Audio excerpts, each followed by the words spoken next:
أعوذ بالله من الشيطان الرجيم. بسم الله الرحمن الرحيم. كل نفس ذائقة الموت وإنما توفون أجوركم يوم القيامة فمن زحزح عن النار وأدخل الجنة فقد فاز وما الحياة الدنيا إلا متاع الغرور. میرے محترم دوستوں، بزرگوں، عزیز دینی ایمانی بھائیوں، اس دنیا میں اللہ تعالیٰ نے بہت سارے انسانوں کو دنیا بھی دی، دنیا کا مال، حکومت، عہدے، سلطنتیں دی، طاقتیں دی. دنیا میں ہر زندگی ملنے والے نے الگ الگ دعوے کیے. کسی نے کہا انا ربکم الاعلی، میں تمہارا خدا ہوں.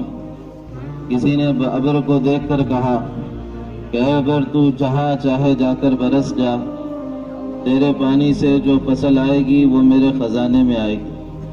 کسی نے اپنے آپ کو سکندر کہا، کسی نے اپنے آپ کو ارسطو کہا، کسی نے اپنے آپ کو دارا کہا اور کسی نے اپنے آپ کو رستم کہا.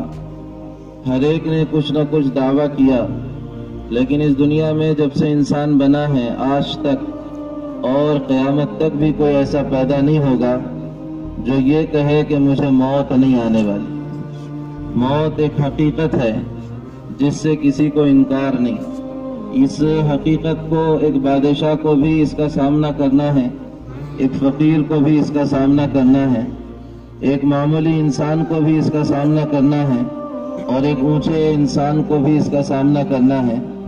کوئی کالا ہے تو کالا بن کر موت سے نہیں بچ پائے گا، کوئی گورا ہے تو اپنے گورے پن کی وجہ سے موت سے نہیں بچ پائے گا، کوئی عربی بولنے والا ہے تو اسی عربی کی وجہ سے موت سے نہیں بچ پائے گا، اور کوئی اردو اور ہندی والا ہے تو اپنی اس زبان کی وجہ سے موت سے نہیں بچ پائے گا. ہر انسان کو موت کا مزہ چکھنا ہے. ایک دن آنا ہے جو انسان کو اس موت کا سامنا کرنا ہے.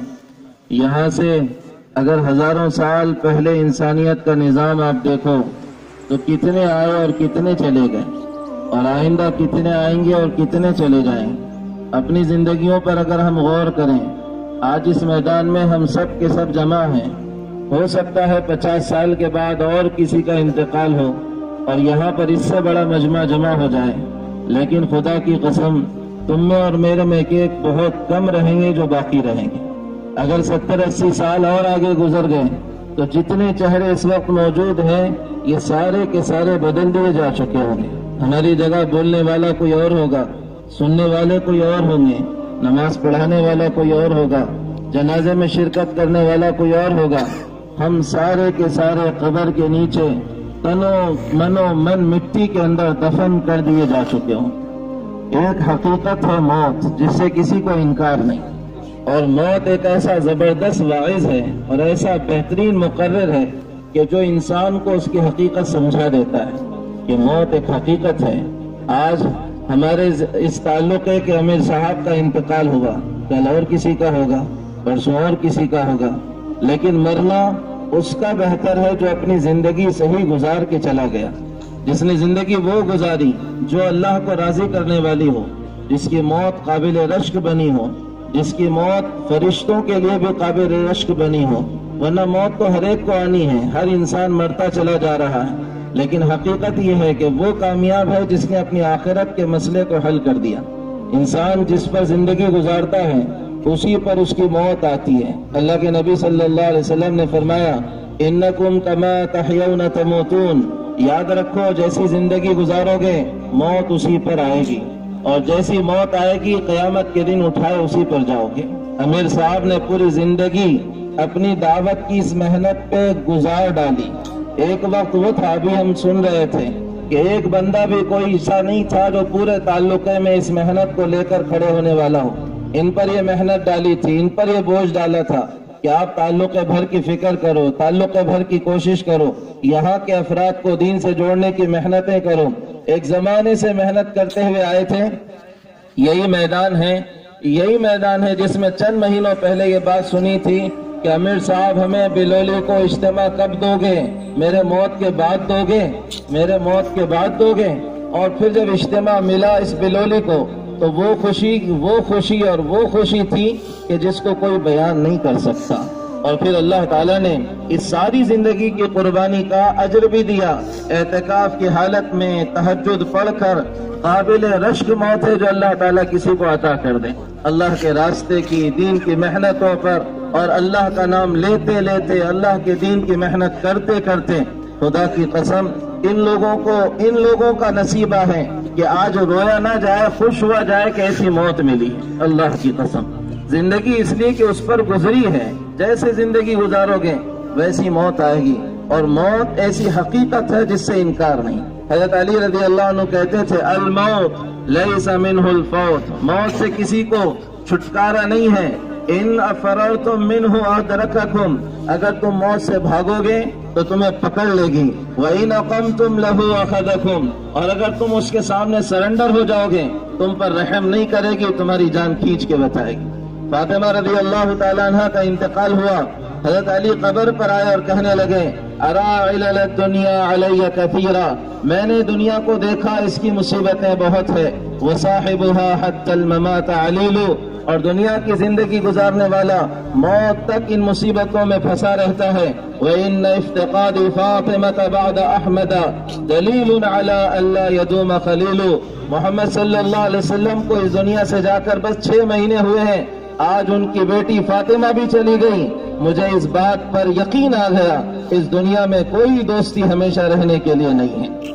حضور سے جبرائیل آ کر کہہ رہے ہیں یا محمد، او محمد صلی اللہ علیہ وسلم، عش ما شئت فإنک میت، جی لو جتنا جینا ہے ایک دن مرنا ہوگا، وأحبب من شئت فإنک مفارق، اور محبت کر لو، دوستیاں گاٹھ لو جن کے ساتھ گاٹھنی ہے، ایک دن ان کو چھوڑ کر جانا پڑے گا، اور جس دن جانا پڑے گا خدا کی قسم کوئی ساتھ نہیں آتا، صرف انسان کا عمل ہے جو ساتھ آتا ہے، وہ زندگی ہے جو اس نے ایمان و اعمال کی گزاری ہے وہ ساتھ آتا ہے، اور پھر ایک دن آئے گا جو اللہ اس ساری کائنات پر بھی موت لائے گا، اور ساری کائنات کو لپیٹ کر جب توڑ پھوڑ کر دے گا اور پوری کائنات میں صرف ایک اللہ کی ذات باقی رہے گی، اس وقت اللہ تعالیٰ ان ساری انسانوں سے کہے گا بتاؤ لمن الملک اليوم، آج کس کی بادشاہت ہے، کہاں ہے دنیا کے بادشاہ اور دنیا کے دعوے کرنے والے، سب کے سب مرے پڑے ہیں۔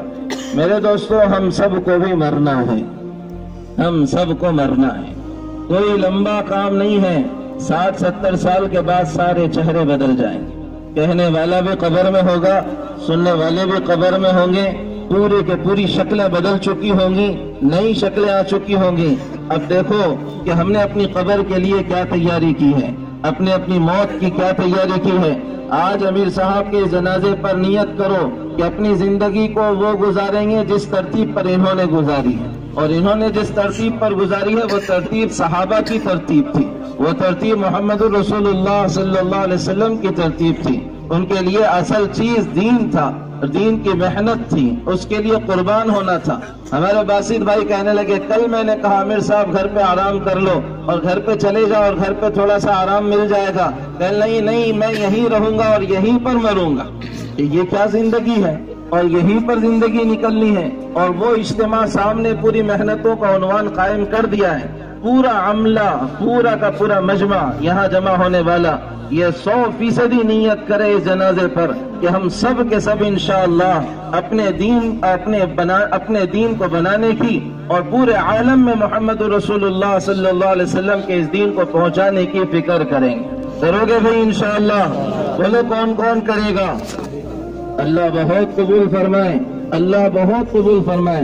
امیر صاحب کے بچوں سے میری درخواست رہے گی، جس پر زندگی آپ کے والد صاحب نے ڈالی ہے، آپ 5-6 بھائی ہیں یا زیادہ اور کم ہیں، یاد رکھیں آپ میں کہ سب کی زندگی اسی پر گزرنی چاہیے۔ یہیں سے نیت ہو کہ انشاءاللہ جس ادھورے کام کو والد صاحب نے چھوڑا ہے اس کام کو ہم پورا کریں گے۔ آپ میں کا کوئی وہاں جا کر اعتکاف میں بیٹھ جائے اور یہاں پورا کا پورا بلولی اور سارے کے سارے لوگ اس کی نیت کر لیں کہ انشاءاللہ اس اجتماع کو جو ان کی خواہش تھی کہ عمدہ ہو جائے، اور جو ان کی خواہش تھی برسوں کی جو ہونے جا رہا تھا اور ان کے مقدر میں نہیں تھا، ایسا مثالی بنا دیں گے کہ سارا کا سارا جب اجر اللہ ان کو ان کی قبر میں پہنچائے گا تو وہ خوش ہو جائے۔ کرو گے بھائی انشاءاللہ؟ اللہ بہت قبول فرمائے، اللہ تعالیٰ مرحوم کی مغفرت فرمائے، اللہ تعالیٰ اللہ تعالیٰ بلند درجات کے فیصلے فرمائے، اللہ تعالیٰ اعلیٰ علیین میں شمار فرمائے، اللہ تعالیٰ پسماندگان کو صبر جمیل عطا فرمائے۔ ہم سب نے اپنے ضلع کے اعتبار سے بہت بڑا سرمایہ کھویا ہے اور بہت قیمتی چیز کھوئی ہے۔ ہم اللہ سے دعا کرتے ہیں، پورے ضلع کے اعتبار سے ہم اللہ سے دعا کرتے ہیں کہ اللہ تعالیٰ بہترین نعم البدل عطا فرمائے، اور اللہ تعالیٰ امیر صاحب کی اس موت کو اس علاقے میں کام کے اور بڑھنے کا ذریعہ فرمائے، اللہ تعالیٰ مغفرت کے فیصلے فرمائے۔